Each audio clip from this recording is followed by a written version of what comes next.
Alright, now we are going to learn about relative adverbs. 지금 보면 알 수 있듯이 선생님이 또 녹화를 한번 망하고 다시 하는 거기 때문에 답이 써있네요. 네, 관계부사의 역할 보면은 관계, 아까 접속사라고 했습니다. 문장과 문장을 연결해 주는 거죠. 접속사 플러스 부사. 관계 대명사는 접속사 플러스 명사, 대명사, 관계부사는 접속사 플러스 부사 역할을 합니다. 관계부사의 종류 4가지가 있죠. 선행사가 장소일 때는 where, 시간일 때는 when, 이유일 때는 why, 방법일 때는 how.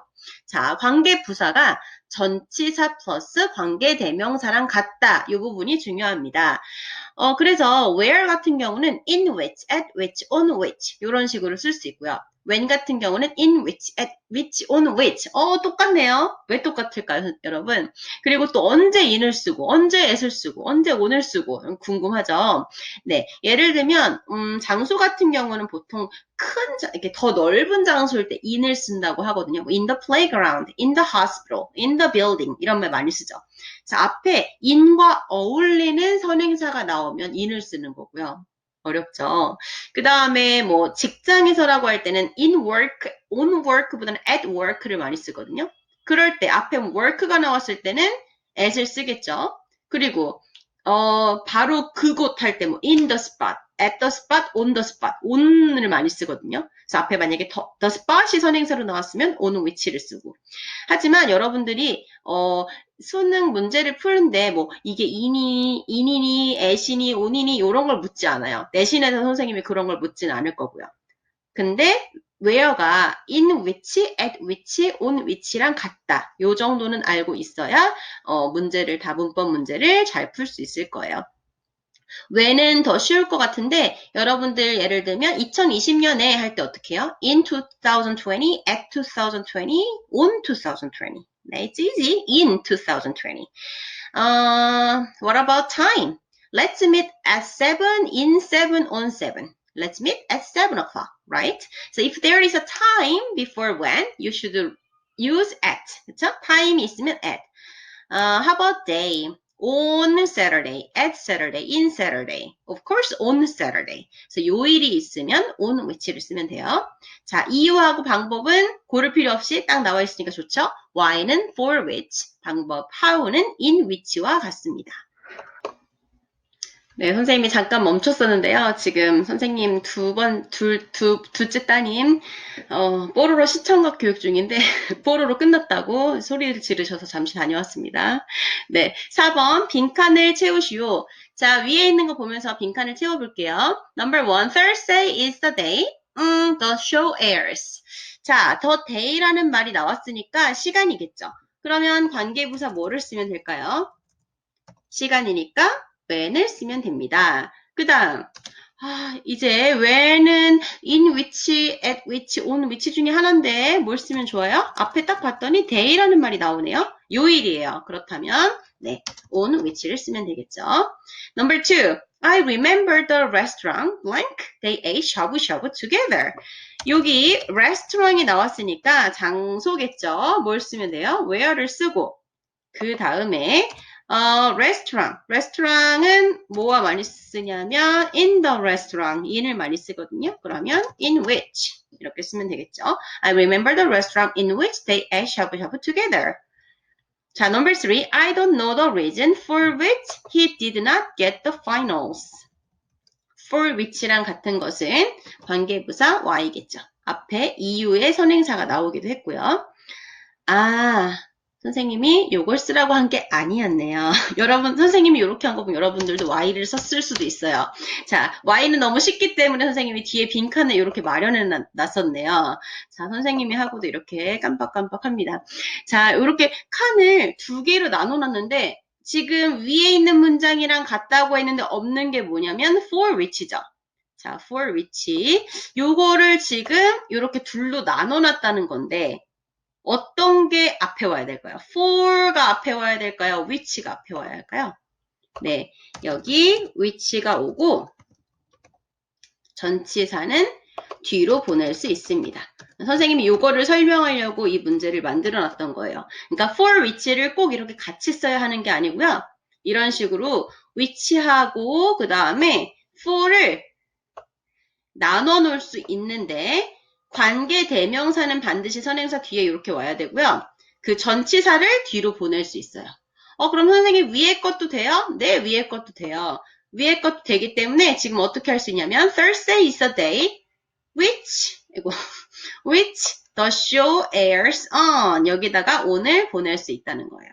그 다음 I remember the restaurant which they ate shabu-shabu together in. 이렇게 보낼 수가 있다는 거예요. Number 4. This is the way he leads the audience. 자, the way 같은 경우는 아까 뭐하고 똑같다고 했었죠? in which랑 똑같죠? 그런데 this is in which는 쓸 수가 없어요. 앞에 꼭 선행사가 있어야지만 전치사 플러스 관계대명사를 쓸 수 있어요. 그러면 여기다가 우리가 뭘 쓸 수 있냐면 보세요 여러분. the way가 원래 선행사죠. 그런데 how는 다른 세 개와 다르게 앞에 the way가 있을 때 the way라는 선행사가 있을 때 관계부사 how를 이렇게 연결해서 쓸 수가 없어요. 다른 건 다 되죠. the day 다음에 when 쓸 수 있고 the restaurant 다음에 where 쓸 수 있고 the reason 다음에 why 쓸 수 있고 다 되거든요. 하지만 4번 그 how만큼은 the way how를 같이 쓸 수가 없어요. 그럼 어떻게 하냐? 만약에 how를 쓰고 싶죠? 그러면 way를 지워야 돼요. 그래서 this is how he leads the audience. 이렇게 써야 합니다. 그리고 만약에 선생님 저는 in which를 정말 꼭 쓰고 싶은데요. 그럴 때는 이렇게 쓸 수 있어요. This is a way in which he leads the audience. 요렇게는 쓸 수 있어요. 하지만 this is how in which 뭐 이것도 안 되고요. This is the way how도 안 돼요. 알겠죠? 그러니까 this is the way he leads the audience 맞고요. This is how he leads the audience 맞고요. This is the way in which he leads the audience도 맞아요. 하지만 the way하고 how가 같이 들어가는 것은 안 된다. 자, 그 다음 봅시다. 이제 분사예요, 분사. 여러분, 선생님이 저번에 또 설명하다가 이제 과거분사하고 과거동사 이해 안 가는 친구들은 카톡 보내주세요 했더니 몇 명 친구들이 보내줬거든요. 아마 이 친구들은 용기 있는 친구들이고, 나도 모르긴 하는데, 모르겠다 이러고 넘어간 친구들도 있을 것 같아요. 분사는 어떤 성질을 가지고 있냐면요. 분사가 동사에다가 ing를 붙이거나 동사에다가 ed를 붙인 거거든요. 그럼 얘네가 어쨌든 동사에다 뭔가 붙인 거잖아요. 그래서 동사의 성질을 가지고 있어요. 거기다가 얘가 뭔가 꾸미는 역할을 해요. 누구를? 명사를. 명사 꾸미는 게 뭐죠? 네, 형용사거든요. 그래서 동사와 형용사의 성질을 가지고 있다. 분사의 종류에는 두 가지가 있죠. 현재 분사, 과거 분사. 현재 분사는 능동과 진행의 의미를 가지고 있습니다. I am learning English 할 때 그 learning 그런 게 현재 분사예요. She is running in the park. running 이런 것들. 그 다음 과거 분사는 수동과 완료의 의미가 있습니다. 그래서 수동태와 완료 시제에 쓰이는데요. 수동태는 여러분 뭐예요? 네, be 플러스 pp. I was touched by the movie. 나는 그 영화에 의해서 감동받았다. be 플러스 pp. be touched. 그쵸? 완료 시제는 have 플러스 pp 현재 완료 같은 경우 I have finished my homework 요런 거 할 때 have 플러스 pp 요런 수동태와 완료 시제에 쓰이는 게 과거 분사입니다. 자, 분사와 동명사가 헷갈려요. 왜냐면 모양이 같기 때문이에요. 우리가 항상 겉으로 보기에 똑같으면 그게 어떤 역할인지 헷갈리잖아요. 그래서 구별하는 방법은 분사는 형용사 역할을 합니다. 명사를 수식하고요. 그리고 아까 전에 현재 진행형 같은 경우는 현재 진행형 be 플러스 ing죠. 현재 진행형에 나왔으면 항상 비동사가 있으니까 또 찾을 수 있을 거예요. 자, 동명사는 명사 역할이 아니고 명사 역할을 합니다. 자, 명사기 때문에 주어나 목적어나 보어 역할을 하죠. 요렇게만 들으면 뭐 알 거는 같은데 뭐 잘 모르겠고 막 이러죠. 그러면은 우리가 예문을 통해서 구별을 해보면 돼요. Number 5. 밑줄 친 부분이 분사인지 동명사인지 쓰시오. 자, 분사면 형용사 역할을 해야 되고요. 동명사면 명사 역할을 하면 됩니다. Forgetting the artist's name is embarrassing. 그 예술가의 이름을 잊어버렸다는 것은 부끄럽다. 잊어버렸다는 것은 부끄럽다. 자, 뭘까요? 이 부분이 지금 비동사의 어떤 역할이에요? 주어죠, 주어. 주어가 되려면 이것은 명사여야 되는 거죠. 그리고 해석도 어떻게 됐어요? 그 예술가의 이름을 잊어버린 것은 이렇게 해석했죠. 네. 그렇기 때문에 이 forgetting은 분사가 아니고 동명사입니다. Number 2, the boy dancing on the stage is my brother. 자, 밑줄을 선생님이 쳐놓지 않았나요? 네.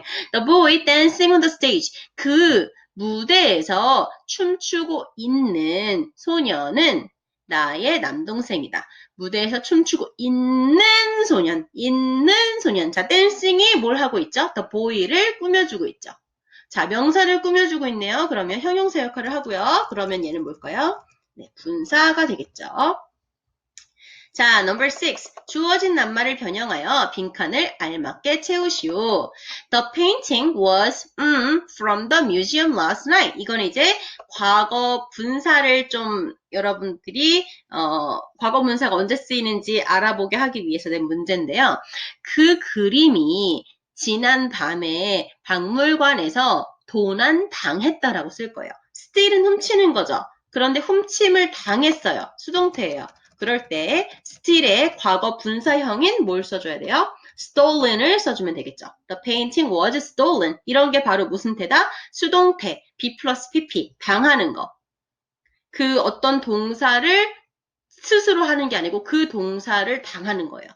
훔치는 게 아니고 훔친 걸 당한 거죠. 그래서 be plus pp, be stolen. Number 2, I have about the performance for a long time. 나는 오랫동안 그 공연에 대해서 생각해 왔다. have plus pp, 현재 완료 시제입니다. I have thought 이렇게 쓰면 되죠. 자, 과거 분사는 이렇게 쓰이는 거예요. 수동태나 완료 시제. 자, 여러분, 문법을 여러분들이 잘 알고 있는지 확인하기 위한 가장 좋은 방법이 뭐냐면 바로 이렇게 영작을 시켜보는 거예요. 영작을 해보면 여러분 스스로도 내가 이거를 이렇게 쓰려면은 앞에 뭘 넣어야 되고 여기 뒤에다 뭘 해야지 이게 연결이 되고 이렇게 생각을 하게 되거든요. 그냥 단순히 문법 문제를 풀 땐 여러분이 깊게 생각하지 않아요. 그냥 대충 좀 찍을 수도 있잖아요. 그죠? 그런데 영작을 하려면 그 문법을 이해해야지만 할 수가 있거든요. 그래서 이렇게 선생님이 3문장만 부담스럽지 않게 딱 3문장만 여러분들에게 숙제를 내려고 하거든요. 한번 써보세요. 관계대명사를 이용하여 좋아하는 인물을 한 문장으로 소개하기. 관계부사를 이용하여 좋아하는 장소 한 문장으로 소개하기. 분사를 이용하여 좋아하는 사람 한 문장으로 소개하기. 네, 이 학습 활동도 생기부에 여러분 기록이 될 거고요. 특히 첫 번째 존경하는 인물에는 여러분 전공과 관련된 인물을 써주면 더욱 좋을 것 같아요. 그럼 선생님이 생활기록부에 관계대명사 영어2 수업에서 관계대명사를 학습한 후 자신이 존경하는 인물인 누구누구를 관계대명사를 이용하여 이러이러하게 소개하였다. 이렇게 쓰면 여러분들 전공과도 연관이 되면서 또 영어로 좋아하는 여러분이 존경하는 인물을 또 표현할 수 있다는 거니까, 네, 굉장히 좋지 않나요? 네. 그러니까, 요거, 3문장만 선생님한테 제출을 해주시고요.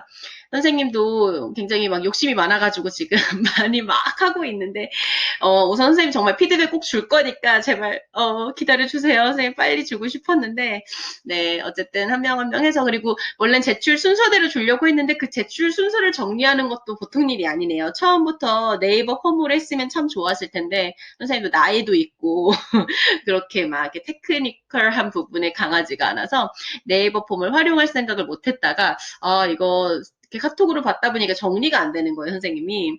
네, 그래서 이제부터는 네이버 폼으로 받으려고 하는데요. 네, 이곳으로 문장을 제출해 주시면 선생님이 보고 여러분들이 관계대명사, 관계부사, 분사를 얼마나 이해했는지도 확인하고 또 이거에 대해서 피드백을 강의에서 주도록 할게요.